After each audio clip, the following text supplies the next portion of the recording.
Hello there, MegaMogwai here, and I got another Legends of Runeterra video for you guys today. And today we have no gameplay. Instead, we're gonna ramble about the patch notes that have been released 50 minutes as I'm recording this. I just got back from dinner with the missus, and I'm very excited to talk about these balance changes, which is gonna be our main focus in this video. I think this is a very important discussion to feature in the channel, as it is the first official patch of Legends of Runeterra, at least regarding the open beta, and it says a lot about the balance team's philosophy going forward when it comes to potential upcoming changes as the game progresses and expansions are released and all that good stuff. So I'm going to talk about my initial impressions over the patch, the nerfs and the buffs, if I agree with them, what I think about them, and all that good stuff. And then I'm going to talk about what I expect the metagame to shape up like after these changes are implemented tomorrow. And last but not least, I'll be talking about my concerns regarding certain cards that I feel like missed a potential nerf, and some things that could be potentially problematic in the near future. But before anything, I want to preface this by saying that I'm actually really happy with this patch. For the most part, I have very positive things to say, and honestly, it's relieving, man. It's actually pretty relieving because I was nervous. I was both excited and nervous, right? Because I played so many card games in my lifetime, right? And I've seen and experience, card games go through balance patches, and I've seen what overly aggressive patches can do to a game, and also vice versa, like what the lack of actual changes to cards can also lead to as well. I've experienced both sides of the spectrum basically, and I was very concerned, or I guess worried anxious is the right term, for how Riot was going to approach this. I also gotta say that I've been talking with quite a few other master rank Legends of Runeterra players. I am in a private Discord filled with master rank players, and we've been discussing this a little bit. There are certainly differing opinions when it comes to certain changes. I'm gonna give you guys my perspective, my own opinions. These are not facts. It's just how I see things, and hopefully you get a good kick out of this, because I think there's a lot of stuff to talk about, and I'm just really excited, man. I'm excited to see a game in which the metagame is constantly evolving and changing, because the developers aim to change certain things that are a little bit oppressive. And yeah, there's quite a bit to talk about. So without further ado, let's just hop into it and start reading here, as we're gonna start off by reading the dev notes. I think this is a very key thing to this was a pleasure to read, honestly, because we have, or at least they communicate their design philosophy with us, and we get to learn, what's behind, or what the actual creators of the game are thinking, and how they achieve, or how they aim to approach balance changes in Runeterra, as it keeps progressing and new expansions come and all that stuff. So here they say, since this patch includes the first balance updates of the beta and many players' first balance updates since starting Legends of Runeterra, we'd like to briefly recap our goals and how you can expect to see them manifest over the several patches that happen between new card releases. When we look at balance and lore and consider changes, we have some high-level aspirational targets we use to guide our long-term efforts. Every champion should have a deck where they're the best fit and their dream can be realized. Number 2, non-champion cards should have at least one deck where they're a good option. Number 3, regions should have at least one competitively English viable deck. And the 4th, the meta should support the widest possible array of competitively viable decks. These seem pretty generic, but I do like the fact that they're highlighting this. They want to make sure, to the best of their ability, that every champion can be competitively viable, and that every card in the game has at least one deck that they can call home. And this is not really as generic as you may think, as many card games out there, like for example Magic the Gathering, have a pretty clear, they don't vocally say this, but 95% of the common card pool in sets from Magic the Gathering is completely unviable in standard, which is something that I've been very vocal against for quite some time.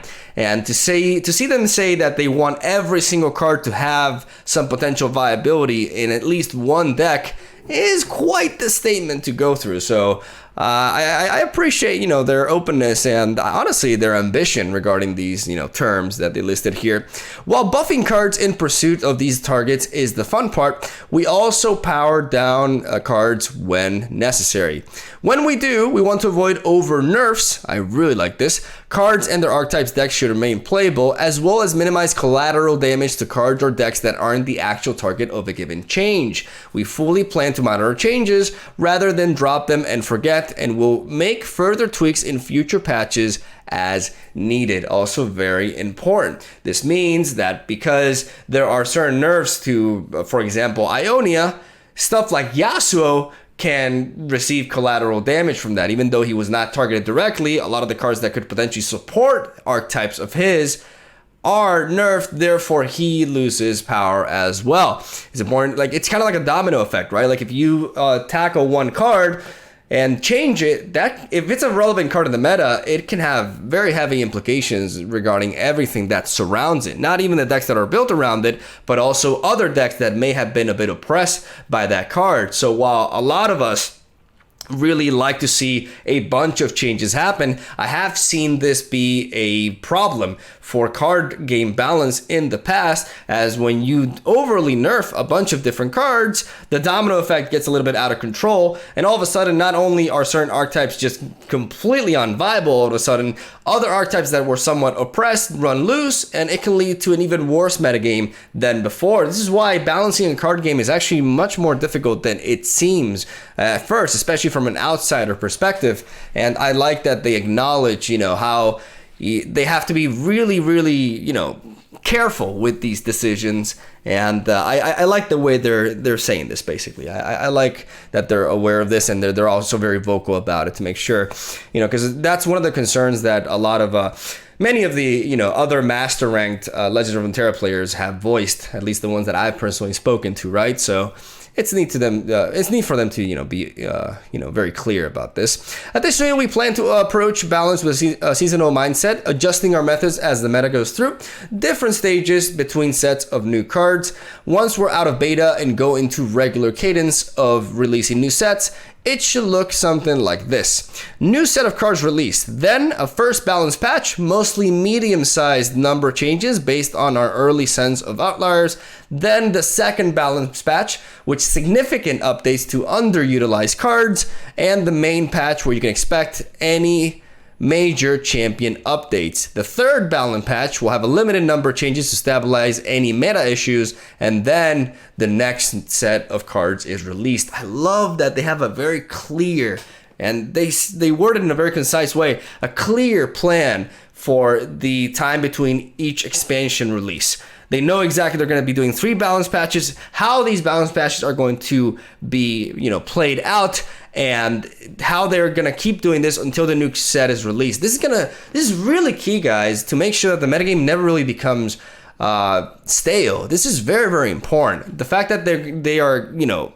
going to do this is super reassuring for me, honestly, because I've been around for a while and I've seen just amazing card games with, honestly, like, I don't mean to disrespect, but terrible balance managing, and games that have suffered tremendously from this. And the fact that they're going to take this approach and they're so, you know, sure about how they're going to do it it's just really nice to see, honestly. Just to be clear, this is a pretty loose framework, so be ready for some exceptions, naturally, but it generally describes our intent to make sure card changes support the experience of discovering all the possibilities of a new set and a metagame.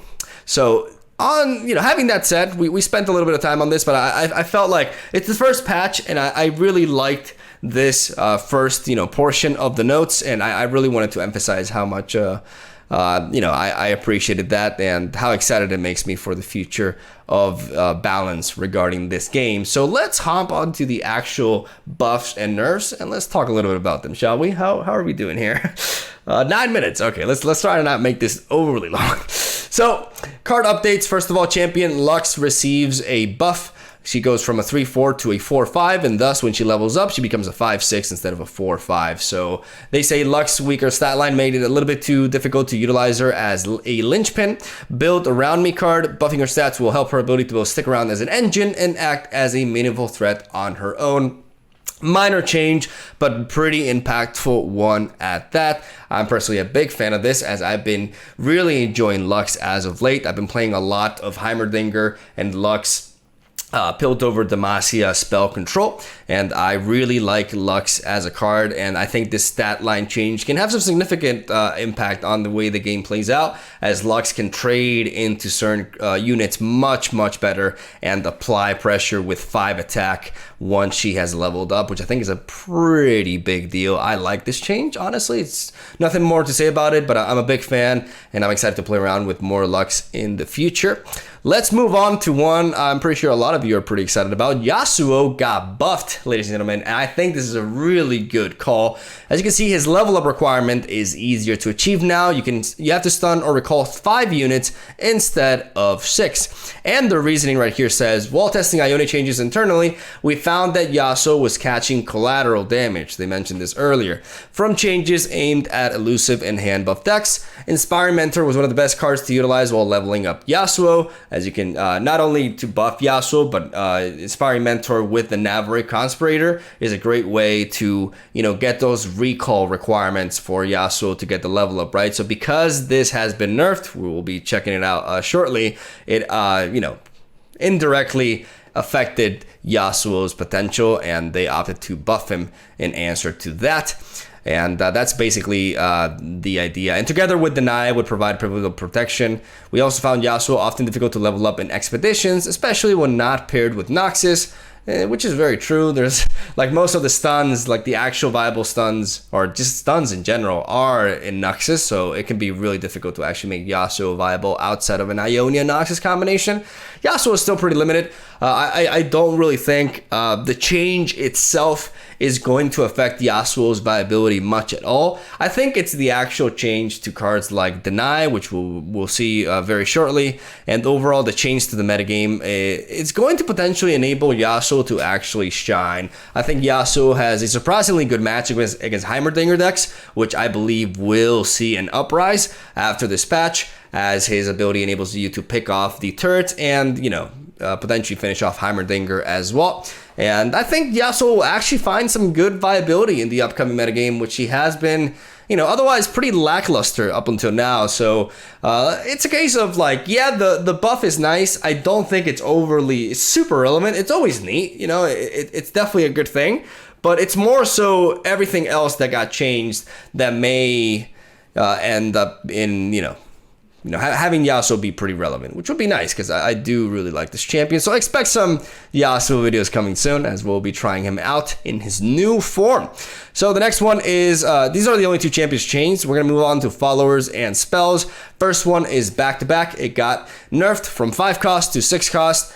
I don't even have to read the reasoning behind this. I just completely agree with this change. I think this card was honestly pretty busted. I think we all experienced the power of back-to-back in elusive builds, as they were able to proactively push insane amounts of damage, and also as a defensive tool, and because of the burst speed, this card was also a powerhouse to, lead you into some very, very crucial trades as you declared an attack. So it gave elusives not only extra and fantastic reach, honestly, when it comes to finishing off the opponent, it also gave elusives a really menacing defensive game as well, because you were really afraid to attack into the otherwise previously elusive, weak elusive units, as back-to-back could just buff them to ridiculous levels and kill off your attackers and just take away any chance you had at controlling the board, right? So this card costing 6 mana now is really going to make a difference. I think, especially when we're talking about these mid to late game cards, 1 mana change can go a long way, and I'm happy to see back-to-back get this nerf. I think this card is still fantastic, honestly, but definitely way more balanced, obviously, for obvious reasons. Let's move on to Arena Battlecaster. It went from a 2-1 to a 2-2. Battlecaster isn't seeing a ton of use, so it's getting a small buff to help it line up better with other 2-drops and make it a more compelling option for Noxus decks. I honestly don't know if this will make a difference with Arena Battlecaster. I think if its ability was as relevant as it would seem at first, it would have seen much more play in spider aggro decks, but maybe I'm wrong. Maybe the 1 health really does make a difference and we see more of this card around, but I think this minor buff won't really get it going much. And I think Arena Battlecaster will still be a pretty niche option. I think this card has been underappreciated for a while though I'm not much of an aggro player, and especially not like swarmy aggro spider sort of player. I don't really enjoy that archetype, so I can't really say much about it. But I believe that would be the home for a card like this. And I don't know if 1 health is really going to impact it at all. I do believe the 1 health to the Crimson Creator could have a bit of an impact here, though. This is a very significant buff, actually, especially considering that this card is aimed to take damage, right? Battle Scars decks have been underperforming, and the Noxus side of the theme, and that's my dog right there, and the Noxus side of the theme has been a bit one-dimensional. Improving Crimson Creator should increase both options and viability for this decks. I don't know if this card alone is going to make Vladimir more viable, to be honest, but it is a nice addition. Like the fact Crimson Creator, you know, it's got a really powerful effect, right? And having 1 extra health can really go a long way because you want to be damaging it to get value off of it. So I will be playing around with this card. I've always found it very interesting, but I never even gave it a chance because of the original stat line. So maybe this will make it somewhat playable, and I will be looking forward to it. Now let's talk about the big one right here. This is one of the most impactful changes, and there's quite a bit to say about this one right here. Deny goes from 3 mana to 4, ladies and gentlemen. Deny is moving from watch list to change list after rigorous internal testing and debate. While there are good arguments for Deny to exist at 3 mana, which there are, ultimately it's proving too prevalent and disruptive to the metagame, heavily restricting viable card options. When testing this change internally, we found that play patterns involving Deny tended to feel more fair. Holding up Deny now always costs at least 1 mana per turn that you'd otherwise use to develop your board, a cost that makes for more involved decision making than when Deny was fully castable with spell mana. I really love this reasoning, and this is perhaps one of the points in which myself and other master rank Legends of Runeterra players probably, you know, don't agree on. I've spoken with quite a few, and the opinions towards Deny tend to be pretty mixed.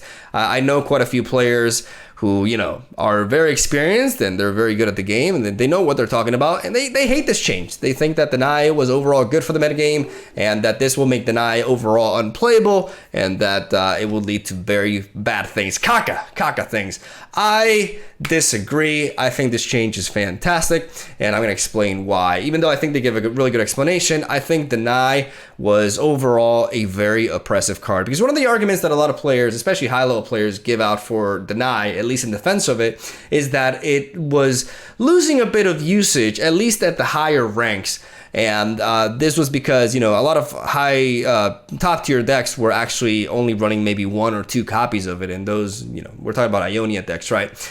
Though I believe this argument is inherently flawed, because I think that is a symptom of the metagame aggressively adapting to Deny and thus trying to run up lineups that avoided it. I think Deny is secretly also one of the reasons why Elusives and other archetypes like that were actually even stronger than they originally are.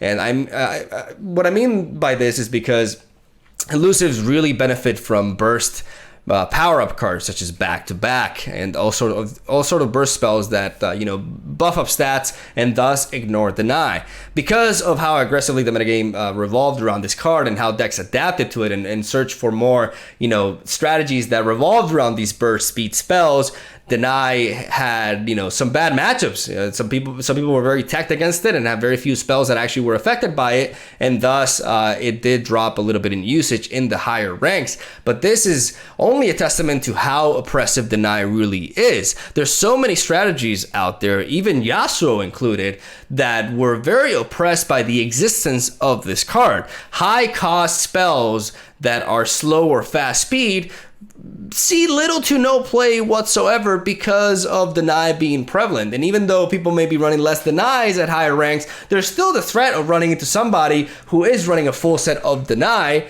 and just shutting you down as you try to go for anything like a True Shot Barrage or anything expensive, as it can just completely just naturally deny that. And I feel like so many strategies were really hurt by this, and this is perhaps the most oppressive card in the metagame by a long shot, and I'm personally very excited to see, as more of a control player as I am, I'm hyped to see this card actually, you know, require more specific decks to be put in, first of all, and also require more skill to pilot as well. As this explanation I really like, the fact that it's always going to cost you at least 1 mana that you could otherwise utilize proactively that turn, and I think that is a massive deal. No more, you know, Heimerdinger into on turn 5 with deny backup. No more Hecarim into, you know, deny backup. When Hecarim into deny backup is actually pretty damn scary. Those things are no longer going to happen. This card is actually not going to see much play in mid-range decks unless control becomes super prevalent, and I, for one, welcome that. I'm excited for a metagame without deny in every Ionia deck, and I'm looking forward to what's to come from that. Inspire Mentor changed from a 1/1 to a 1/2. And instead of granting an ally in hand +1/+1, it grants an ally +1 attack and 0 health. Massive change to Inspire Mentor. Overall, easily considered a nerf, even though they try to mitigate the lack of health boost with an up stat to the health stat of the Inspire Mentor himself. This is most definitely a nerf to the card, and most definitely a nerf to the elusive archetypes. A big hit to the likes of Navari Conspirator and other elusive cards, as they will no longer be put out of range of stuff like Mystic Shot upon being buffed by this thing. Very, very impactful. The fact that Inspire Mentor doesn't add resilience to elusive units is really gonna hinder the archetype, and I am super excited about this. There's some arguments that I've seen about this being bad for play patterns, as it's gonna mess up with Ionia play patterns that revolved around this card. But when I saw, like the other day, I ran into the number 3 guy in Masters. He was playing Heimerdinger and Karma, and he was playing Inspire Mentors and Navari Conspirators alongside that, and I'm just like, fuck that play pattern, man. Like, I don't care if it ceases to exist, because it just was very, not only oppressive, it was just definitely overtuned. Like, the vast majority of high-level players agree with this, and I'm just very, very happy to see things being toned down and hopefully making the elusives a little bit less of a pain in the ass to deal with. But I like their reasoning for buffing up the Jeweled Protector in response as well. This change is complementary to the one made to Inspire Mentor, as we don't want to over-nerf the hand buff archetype. Shifting power from Mentor to Protector should increase deck building options and give opponents a bit more time to react or set up their own game plans. And I love this reasoning. You know what I also love? Kinku Lifeblade going down from 3 health to 2 health. This card initially is very understated. I get it, and you can really think that it's a fine card, but the thing is, when you have access to so many buffs, this card can become absolutely game-winning against aggro and against any matchup, really, with just a few buffs onto it. If the opponents don't find a proper answer for it, or if you protect against those answers, this thing can just ride you to victory on its own. And the fact that it goes from 3 health to 2 health means that it automatically dies to Mystic Shot unless you have ways to buff it, which I believe, the fact that it's a little bit easier to kill now, it's just the right sort of change without like brutally killing the card. And I'm a big fan of it. It's very impactful because not only is its health stat nerfed, but also the Inspire Mentor can buff its health as well. So, protecting Kinku Lifeblade, it's still possible. You have Twin Disciplines and other stuff, but you have to work more for it. You have to build more of a synergistic deck around it, and I think that's very much relevant. They say here, we previously mentioned that we've been keeping an eye on elusive strategies and working to identify any specific candidates to adjust. One of the intended weaknesses of elusive decks is that fast decks should be able to effectively race them. Since elusive units are naturally smaller and less cost efficient, Kinku Lifeblade often close that door on what should be a fundamental weakness of the deck. So we're adjusting its stats to decrease blocking power and make it easier for opposing decks to answer. And like I said, I love this change. I think they hit the nail. Like they really hit it on the mark with these changes for elusive. They didn't just brutally murder the archetype by any means, but they hit just the right components, and you can definitely expect these two changes to have a significant impact on the archetype. Next, let's talk about Commander Lidros, my most hated card from the set, but I'm actually really happy with this change. They kept the effect of rounding up the damage, and they keep the last breath effect as well, but now it costs 9. and they changed the stat line as well. As you can see, it's a 9-6 instead of an 8-6. So it's still strong, but it comes down one turn later, which is still punishing for control strategies, but it's not as punishing for other archetypes. And overall, I just think this is a very, very smart nerf that does not kill the card's viability at all, but also makes it more of a meta call, because this card will definitely be a liability against aggro decks. And if the metagame becomes very aggressive, then Commander Ladros can sit on the bench and wait for things to change. Rasa changed from 7 cost to 8 cost is also a really neat change in my opinion. I think turn 7 Rasa is really powerful, and oftentimes, even though you see it coming, very difficult to play around, especially when the opponent has tools such as Glimpse Beyond to enable it with a little bit of overflowed spell mana. So I like the fact that Rasa still keeps his effect, but comes out one turn later. Big nerf, but still, Rasa was one of the best cards in the game, and I really am a fan of this change. I think this card is still very much viable, but not as oppressive as it was before. Scuttlegaze, on the other hand, gained the Fearsome keyword, and the reasoning for this is we're removing some raw power from Shadow Owls with the other changes, and it's just doing too many things too well. On the other hand, we want to keep players to build more synergy-driven Shadow Owls decks, so we're providing small buffs to Scuttlegaze and Turd Prodigy to make them more compelling options for those kind of decks. So you see Scuttlegeist here gaining the Fearsome attack, and Tortured Prodigy, gaining +1 attack. Very interesting card, by the way. I haven't really gotten to play around it yet, but I think it's definitely very interesting in control archetypes, and I want to mess around with it in the future. Wraith Caller, the last card from the set, says it no longer has Fearsome. It has the same effect, but it no longer has Fearsome.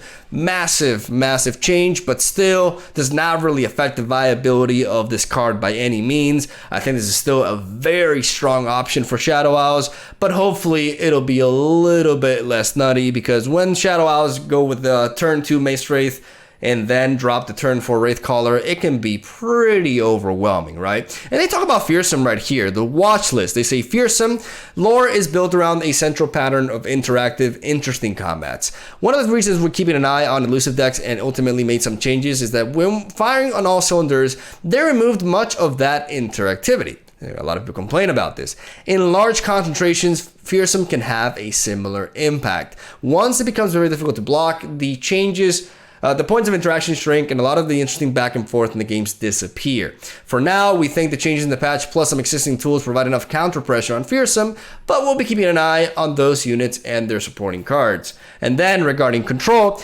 collectively the card updates in this patch represent a general reduction in the power of tools that aggressive and mid-range decks have to combat control strategies. While control decks haven't been problematic so far during the beta, we'll be keeping an eye to see if they've been overly powered up by these changes or their consequences.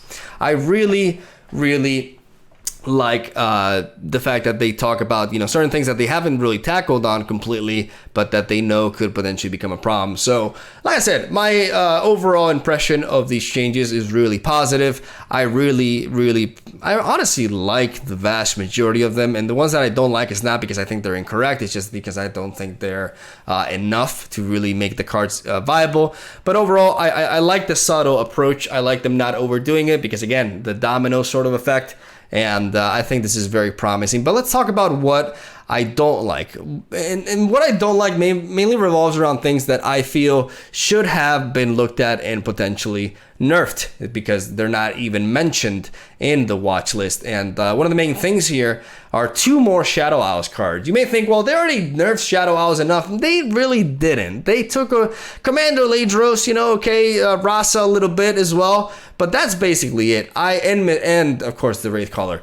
But I feel like Hecarim is by far the best champion in the game right now. And the fact that they haven't even looked at him or acknowledged that is a little bit worrisome. I think he may have flown under the radar, or I think they may really want to avoid nerfing champions as much as they can, which I can understand since champions are in a way the face of the game. But I believe Hecarim is still extremely powerful, too strong. I've seen a lot of players compare him to like an already leveled up Darius, which is a very, accurate analogy. Honestly, I think Hecarim is just too damn strong. Immediately, he was intended to be, a key component of more ephemeral based builds, but ended up just being an auto include in every Shadow Isles deck under the sun.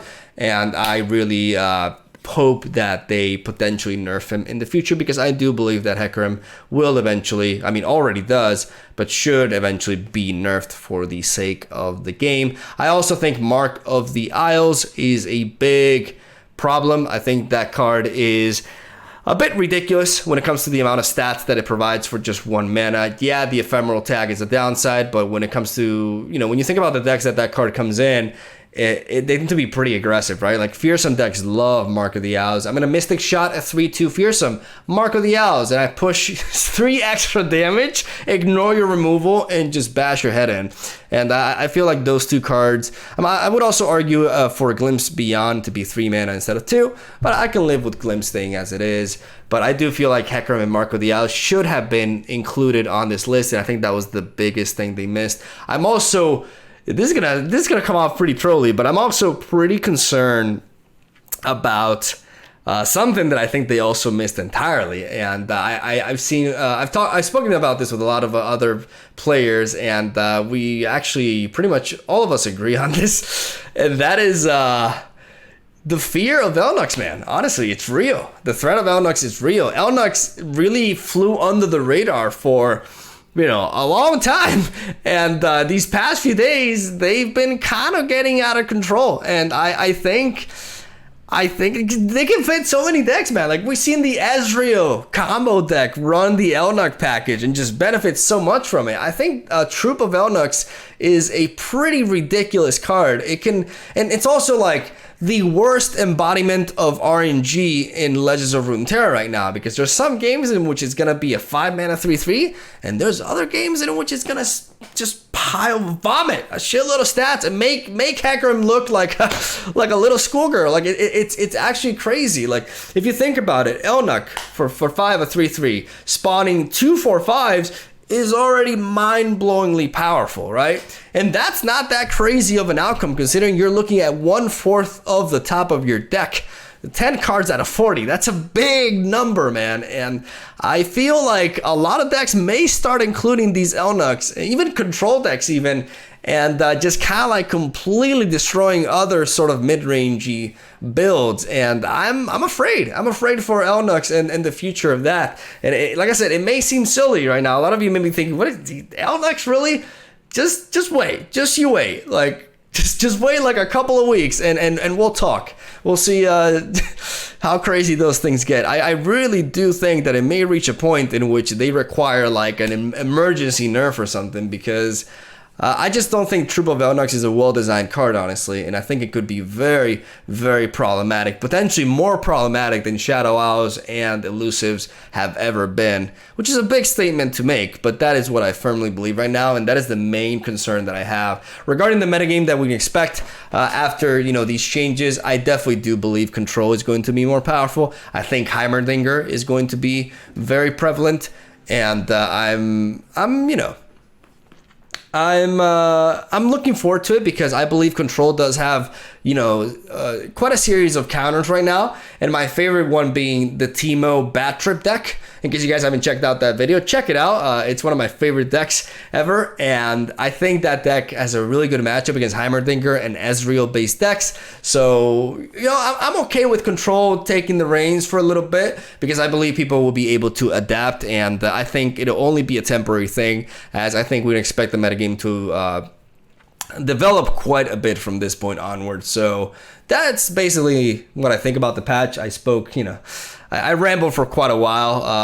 Hopefully I didn't like go on too much of a ramble here, and made this somewhat watchable, because the 30 minutes of me just talking may be a little bit much, but I think everything that I had to say, you know, was important, and hopefully you guys enjoyed this sort of video. Let me know if you guys have any pointers as to how I could make these videos better, if you guys want me to be much more brief, or if you guys think I was all over the place, like anything, just let me know, and I'll definitely try to improve. This is not my strong point, just like talking about stuff. I mean, I've had people say that they really enjoy these sorts of videos, right? But I don't know. I feel like I could definitely improve in this aspect, and put them up to par with my gameplay videos.